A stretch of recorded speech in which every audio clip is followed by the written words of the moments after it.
Inilah area Assalamualaikum pemirsa indahnya Ramadan yang dirahmati dan diridhoi Allah Subhanahu wa taala.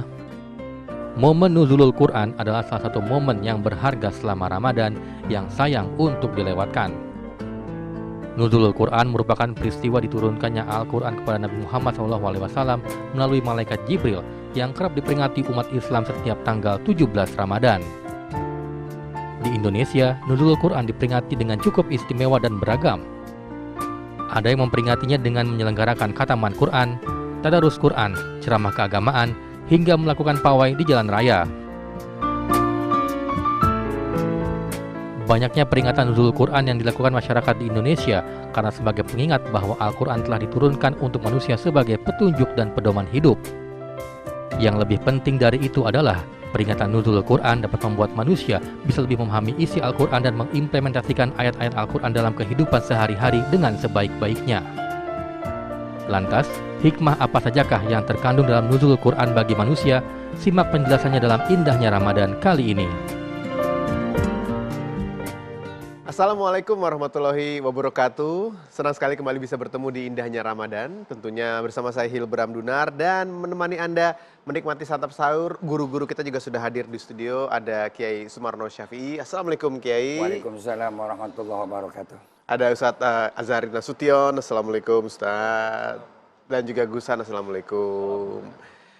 Tadi kita sudah melihat tayangan tentang perayaan dari Nuzulul Quran yang dilakukan oleh banyak orang dengan berbagai macam cara. Nah, menarik kalau kita bahas topik itu di kesempatan kali ini. Mungkin saya langsung memulai dari Gusan sendiri, membahas mengenai Nuzulul Quran. Sebenarnya bagaimana sih prosesnya dan apa makna di dalamnya? Ini sangat mendalam sekali bagi umat Islam terutama ya. Karena kita punya Nabi yang diberikan mukjizat yang sampai sekarang masih bertahan bisa menjadi pegangan hidup kita. Ya. Tetapi sebelum kita masuk ke sana, ada sebuah proses yang dialami oleh Nabi yang tidak semuanya orang bisa melakukannya, yaitu tahannus. Dan di situ ada sosok wanita yang sangat kuat sekali mendampingi Nabi naik gunung setiap hari membawa makanan. Ini yang harus kita perhatikan. Selama ini kan proses nuzul Quran hanya nuzul Quran saja. Ya. Tapi ada seorang wanita kuat. Ya. Yang harus kita apresiasi karena beliaulah yang membuat Nabi secara mental kuat untuk mendapatkan wahyu dari Allah SWT. Nah, proses tahanus ini penting untuk menginspirasi pada kita semuanya. Ya. Untuk mendapatkan sesuatu itu harus ada upaya, harus ada kekhususan, harus ada maksimalitas kita di dalam proses beribadah kita. Ya. Nah, ini saya kira nuzul Quran bukan hanya sekedar turunnya Al-Quran saja, tapi harus kita pahami tentang bagaimana prosesnya sehingga Nabi pantas menerima wahyu berupa Al-Quran dari Allah Subhanahu wa taala. Ya. Beserta faktor-faktor pendukung lainnya. Betul ya, Gus, sekali. ya. Ya. Bagaimana Ustaz? Para ulama berbeda pendapat bagaimana proses turunnya Al-Quran. Salah satunya Syekh Ali As-Sabuni, salah seorang pakar tafsir, mengatakan dalam At-Tibyan, beliau mengatakan proses turun landingnya Al-Quran di bumi ada dua tahapan. Yang pertama, Al-Quran turun dari Lauhul Mahfuz ke langit dunia. Lauhul Mahfuz itu pusat administrasi ilahiyah. Turun dari sana ke langit dunia, jumlatan wahidatan, sebundel, artinya sekumpulan Al-Quran utuh. Oke, 30 juz. Lalu kemudian proses yang kedua, itu proses yang pertama terjadi menurut banyak mu'arrikh, banyak pakar sejarah mengatakan turun pada tanggal 24 Ramadan. Ada yang berpendapat 17 Ramadan. Tapi permasalahan tanggal tidak terlalu penting. Substansinya adalah Al-Quran turun. Ya. Nah, proses yang kedua, setelah dari langit dunia, Al-Quran diturunkan ke bumi ini. Ke bumi ini, najman, tadarrujan, bertahap. Selama 23 tahun, selama masa periode sejak dilantiknya Muhammad SAW menjadi Nabi sampai wafat di Madinah. Begitulah Al-Quran terus berproses. Ya. Al-Quran diturunkan kepada Nabi ketika Nabi melakukan tradisi tahannuf atau tahannuf. Tahannuf adalah upaya Nabi berkontemplasi di Gua Hiro mengasingkan diri dari hiruk pikuk kondisi jahiliyah yang terjadi di sana waktu itu. Bukan Nabi kemudian tidak peka terhadap masalah kemasyarakatan. Oh ya udah deh, saya Bukan frustasi. tahanuf aja deh. Bukan Iya. frustasi. Iya. Aduh susah nih, saya cari aman sendiri. Bukan itu. Semua upaya sudah dilakukan, tetapi cara terbaik waktu itu adalah mengasingkan diri. Karena jika tidak, akan ada potensi terkontaminasi dengan budaya jahiliyah yang sangat mengakar ketika itu.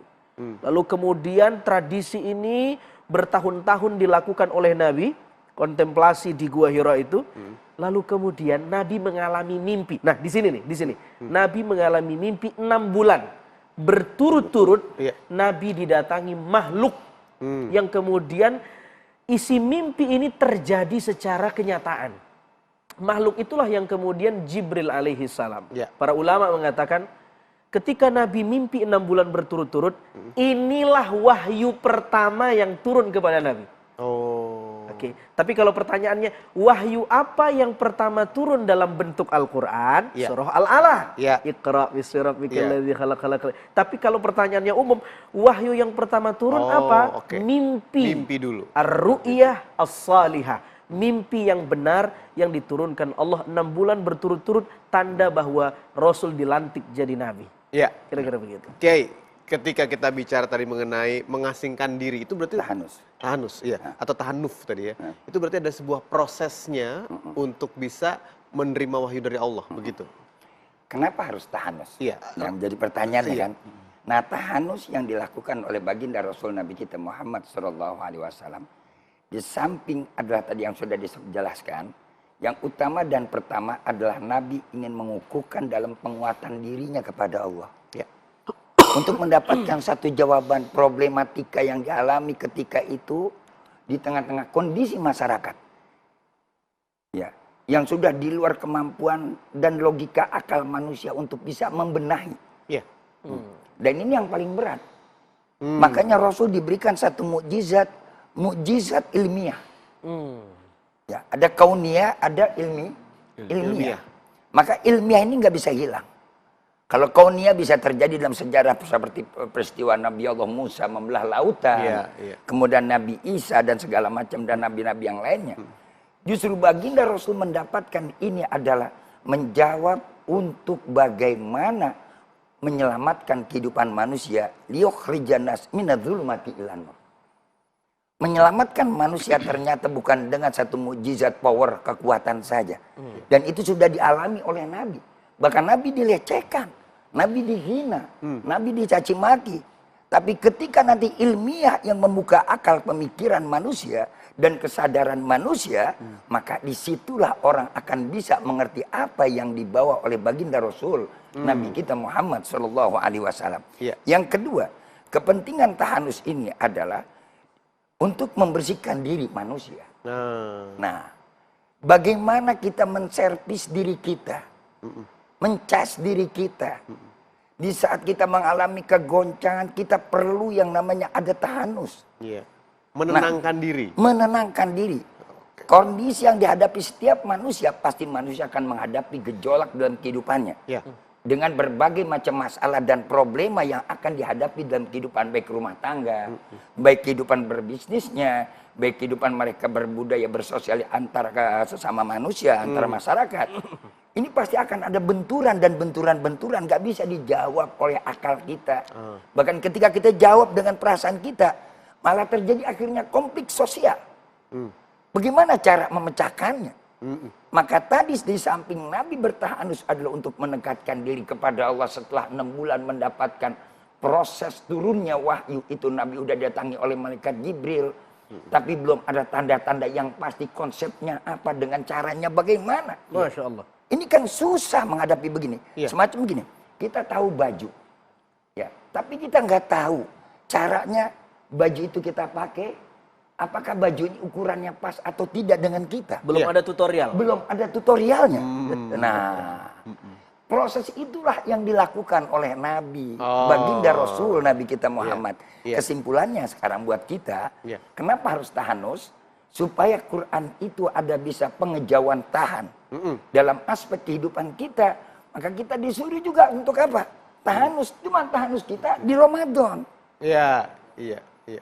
Ya kalau kita tahanus nyari gua mana nih? Udah kagak ada tuh gua. Iya. Berarti itu diawali dari menenangkan diri setelah 6 bulan bermimpi itu. Iya. Lalu surat yang pertama dimulai dengan Iqra. Surat Al-Alaq ayat Al-Alaq, 1 sampai ayat ayat 5. Baca, intinya Baca. membaca. Nah, bagaimana sebenarnya makna dari membaca untuk saat ini dalam kehidupan kita sehari-hari? Nanti akan kita bahas sebentar lagi. Jangan kemana-mana.